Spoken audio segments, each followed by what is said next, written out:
Studio,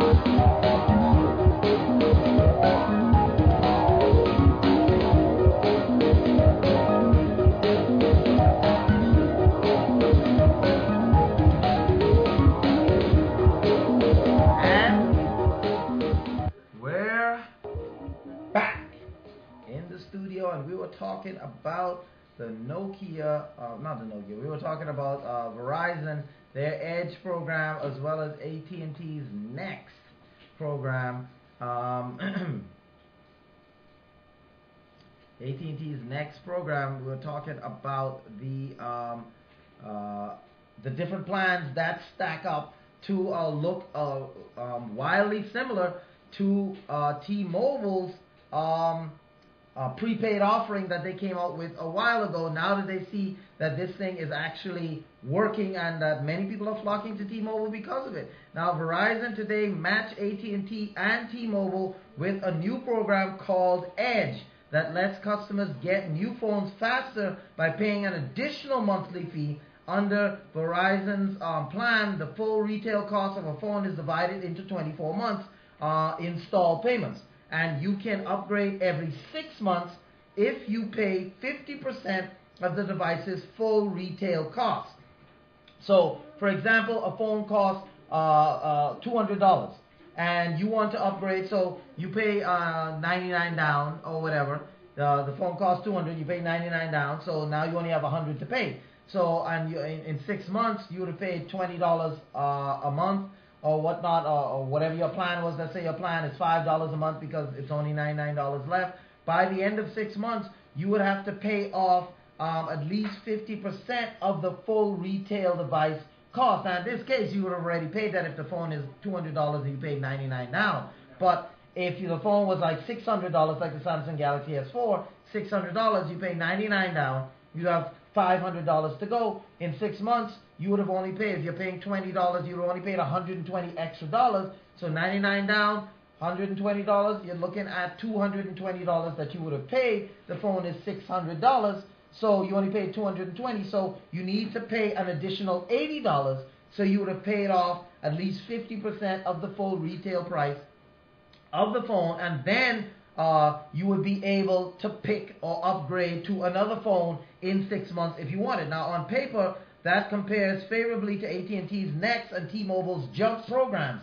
Next splits the retail cost into 20 monthly installments and allows you to upgrade only every 12 months, while Jump, or T-Mobile's offering, allows upgrades every 6 months but requires a down payment and additional monthly device payment. So each of these have their various pros and cons and whatnot. But scratch past the surface layer, and the Edge plan is just the same shell game as at&t Next. If you really look at it, designed to get customers into paying both the device subsidy built into the Verizon's already high monthly fees and a full retail price of their phones. Like at&t, Verizon discloses that the subsidy exists in its SEC filings, but declined to divulge the exact amount when they were asked by a report. They were asked by a report from The Verge. So here's the math, basically, for like if you wanted to get a Samsung Galaxy S4, and the retail, like we said, about $600. Some places $650. So let's do some math here. So based on widely held industry estimates of a $20 a month subsidy built into Verizon's standard plans, under Edge, you'll pay $27 a month for a new GS4 on top of whatever your plan you already have. So, sorry, just like at T-Mobile, you pay $20 a month for the phone, but you have to choose a service plan, $30, $50, $60, $80, whatever that plan is. So it's not just $27 a month and that's it. It's $27 a month plus $50 for the service plan or anything, or for the plan, the service plan of the phone. Your service plan, like whatever your service plan is, $50 a month or $60 a month or anything like that. So we're talking about the Edge. So under the Edge, you pay $27 a month for a new GS4 on top of whatever your plan you already have. That means at 6 months, Verizon would have collected $282 towards the price of that phone, $162 in edge payments, and $120 in subsidies from your plan. So you have $282 towards the phone, and it breaks down to $162 in edge payments and $120 in subsidies from your plan. But Verizon doesn't count the subsidy towards the retail cost of the phone. So if you want to upgrade in 6 months, you will have to pay another $163 since you can only upgrade with 50% of the phone's total thing paid off. You can only upgrade then. That means Verizon will cost a total of $445 towards a $650 phone if you trade in that GS4 after 6 months, and it will get to resell that same phone and start the cycle all over again with somebody else. Now, the math tilts even more favorably into Verizon's favor if you don't trade in your phone every 6 months. After 12 months, Verizon would have collected $565 towards a $650 phone, $325 in edge payments, $240 in plan subsidies and so forth, and you still have to trade in the phone. By 18 months, Verizon would have collected $846 on a $650 phone, $486 in edge payments, and $360 in device subsidies, and that's $196 in pure profit, money that would have otherwise gone to subsidize the cost of the phone. So if you don't want to get really mad, the thing to do is just keep the math going to 24 months, which points that you would have paid $650 in edge payments, for the phone, and Verizon would have collected $480 of device subsidies built into your plan. Compare that to Verizon's standard 2-year contract, which would have cost you just $199 upfront, and then nothing additional, no additional monthly fees. The built-in plan subsidy would have paid off the phone in the background, and you would only simply walk away with the phone in hand, and just pay your monthly bills and so forth. Now, it is the cheapest proof that Edge is designed to keep Verizon's high prices high while making you pay for phones more directly. So in the end, what AT&T and Verizon are doing is simple. The cost of the device subsidies eats into your bottom line, and they're taking advantage of consumers' desire for new phones in a faster way. So you have to be careful when you're going with that AT&T or Verizon plans. I wouldn't do it. With the AT&T Next and the Verizon Edge, I wouldn't do those plans because they're going to cost you more money in the long run. You're better off getting a 2-year contract. You're better off getting a 2-year contract and just saying, you know what, I'm going to get a 2-year contract and just stick to your data plan limits. Stick to your data plan limits. Don't go over, don't get any overages, because a lot of the plans thrive with overages. If you continue to use your phone too much, then that, and you don't recognize the overages, that's where these are paid plans, that's where they kill you. But if you can stick within your plan and not use over your minutes and stuff like that, getting the 2-year contract plan, even though some people, they don't like being tethered to a contract, that might be so. But in the end, matter of fact, if you're going to do this and you're on Verizon, you're on AT&T, you're better off with the the 2-year contract plan, only because you're going to be paying much less over the long haul. And they're not revealing that necessarily, but that's what it is.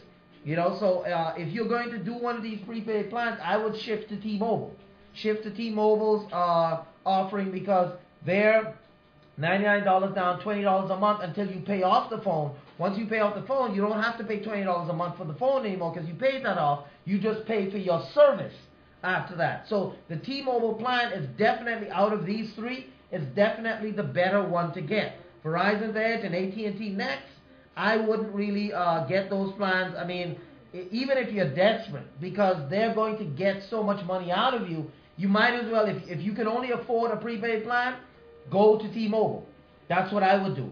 I would head to T-Mobile for their prepaid plan. But if you want a contracted plan or whatnot, then Verizon and AT&T may not be a bad a bad thing. But what they're doing, like we said, is they're trying to, the cost of the devices subsidies eats into your bottom line. That's what they're doing, and they're taking advantage of consumers' desire, because you know people always want to upgrade, and Verizon knows this, AT&T knows this, and they're taking advantage of the fact that people like to upgrade their phone. You have the GS4, but then the Galaxy Note 3 comes out. You're like, oh man, I like that one better.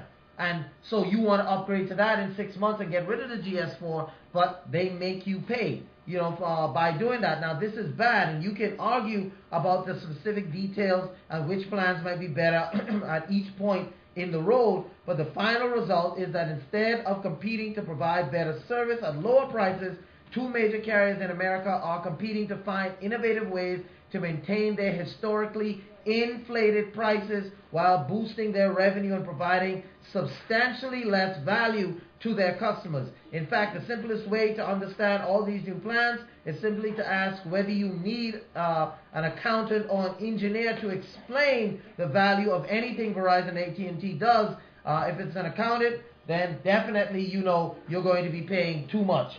And if it was me, I would stick with the T-Mobile prepaid plan. T-Mobile prepaid plan is straightforward. Yes, in the beginning, they had a little bit of, undisclosure and stuff like that. But since they came forth and let you know that if you broke the plan, the 24-month plan, you would have to pay for the full phone. Since you had it, you would have to pay the full price of the phone. But if you pay $20 a month and you pay this thing off, then once you pay it off, you have the phone, and that's it. So T-Mobile, when it comes to that type of plan, is definitely the way to go. But Verizon, I wouldn't go with their Edge or AT&T's next. It look good on the surface, being able to upgrade and stuff like that, but behind the scenes, you're paying too much. Now, after the break, we're talking about Apple, and they confirmed that their development centers have been breached. Yes, that's right. Apple, always, you don't hear too much about Apple getting hacked and so forth, but Apple confirms that their data centers have been hacked. And Google buys a stake in the glass maker Himax, and those people, they're the ones that make the glass panel for Google Glass. So that's going to be interesting to see what Google does with that acquisition. Makes sense? We're going to talk about that coming up after the break right here on Tech Pulse. So just stay tuned.